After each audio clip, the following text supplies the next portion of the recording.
ராணுவத்தின் விமானத்தை ஒரு நபர் தாக்கியுள்ள சம்பவம் பல்வேறு விவாதங்களை ஏற்படுத்தியிருக்கிறது. அயர்லாந்தின் ஷானன் விமான நிலையத்தை அமெரிக்க ராணுவம் நீண்ட நாட்களாக பயன்படுத்தி வருகிறது.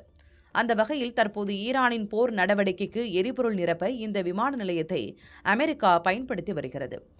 அமெரிக்க ராணுவம் இந்த விமான நிலையத்தை பயன்படுத்துவதற்கு அங்கு உள்ள சில அமைப்புகள் எதிர்ப்பு தெரிவித்து வருகின்றன.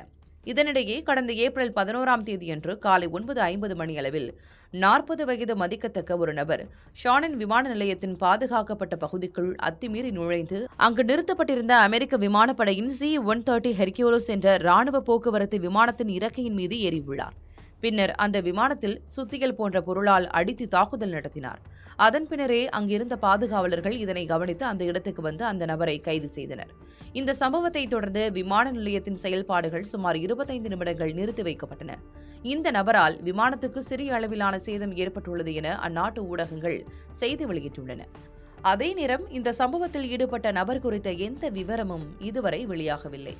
இந்த நபர் ஒரு மிகப்பெரிய ராணுவ விமானத்தின் மீது ஏறி தனது எதிர்ப்பை காட்டியது அயர்லாந்தில் நிலவும் போர் எதிர்ப்பு உணர்வின் தீவிரத்தை காட்டுவதாக ஊடகங்களில் விவாதம் நடைபெற்று வருகிறது.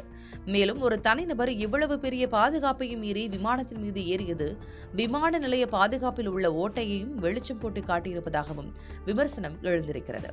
இதனிடையே இது தொடர்பான வீடியோ காட்சிகள் இணையத்தில் வெளியாகி பரபரப்பை ஏற்படுத்தின.